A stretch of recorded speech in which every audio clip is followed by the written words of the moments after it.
Chapter 5 of the Voyages of Dr. Dolittle by Hugh Lofting. Land. They all gave me a great greeting as I clambered off my half of the ship onto theirs. Bumpo brought me a wonderful drink of fresh water which he drew from a barrel, and Chi-Chi and Polynesia stood around me feeding me ship's biscuit. But it was the sight of the doctor's smiling face, just knowing that I was with him once again, that cheered me more than anything else. As I watched him carefully wipe his glass razor and put it away for future use, I could not help comparing him in my mind with the Stormy Petrel. Indeed, the vast, strange knowledge which he had gained from his speech and friendship with animals had brought him the power to do things which no other human being would dare to try. Like the Petrel, he could apparently play with the sea in all her moods. It was no wonder that many of the ignorant, savage peoples among whom he passed in his voyages made statues of him, showing him as half a fish, half a bird, and half a man. And ridiculous though it was, I could quite understand what Miranda meant when she said she firmly believed that he could never die.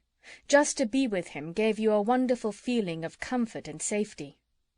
Except for his appearance, his clothes were crumpled and damp, and his battered high hat was stained with salt water, that storm which had so terrified me had disturbed him no more than getting stuck on the mud bank in Puddleby River. Politely thanking Miranda for getting me so quickly, he asked her if she would now go ahead of us and show us the way to Spidermonkey Island. Next he gave orders to the porpoises to leave my old piece of the ship and push the bigger half wherever the bird of paradise should lead us. How much he had lost in the wreck besides his razor, I did not know. Everything, most likely, together with all the money he had saved up to buy the ship with. And still he was smiling, as though he wanted for nothing in the world.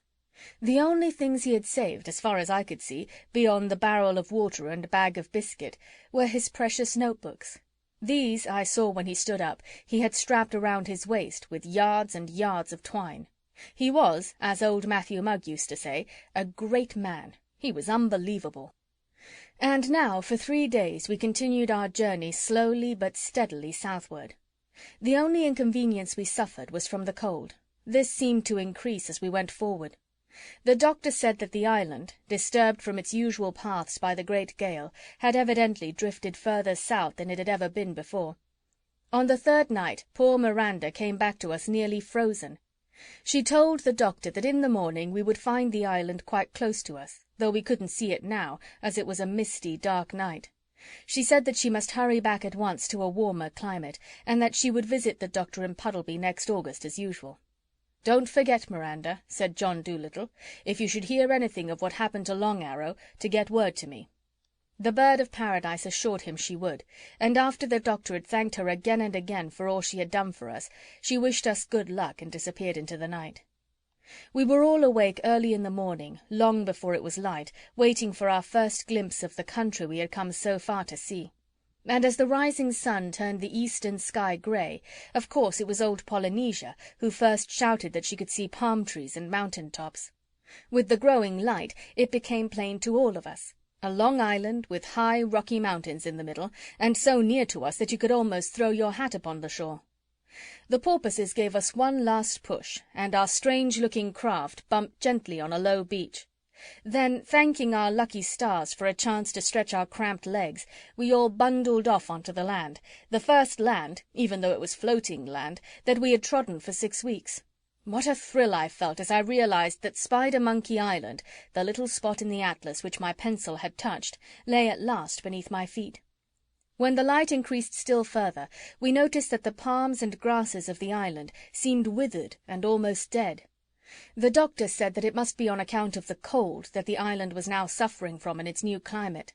These trees and grasses, he told us, were the kind that belonged to warm tropical weather. The porpoises asked if we wanted them any further. The doctor said that he didn't think so, not for the present, nor the raft either, he added, for it was already beginning to fall to pieces and could not float much longer. As we were preparing to go inland and explore the island, we suddenly noticed a whole band of Red Indians watching us with great curiosity from among the trees. The doctor went forward to talk to them, but he could not make them understand.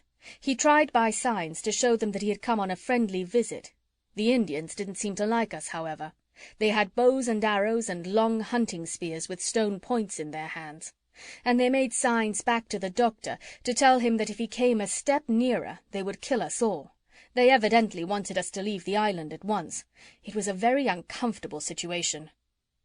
At last the doctor made them understand that he only wanted to see the island all over, and that then he would go away, though how he meant to do it, with no boat to sail in, was more than I could imagine.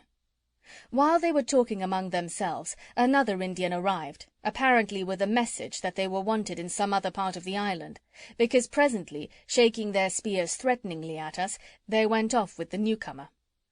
"What discourteous people," said Bumpo. "Did you ever see such inhospitability? Never even asked us if we'd had breakfast, the benighted bounders." "Shh! They're going off to their village," said Polynesia. "I'll bet there's a village on the other side of those mountains. If you take my advice, Doctor, you'll get away from this beach while their backs are turned. Let us go up into the higher land for the present, some place where they won't know where we are. They may grow friendlier when they see we mean no harm. They have honest, open faces, and look like a decent crowd to me. They're just ignorant, probably never saw white folks before." So, feeling a little bit discouraged by our first reception, we moved off towards the mountains in the centre of the island. End of Chapter 5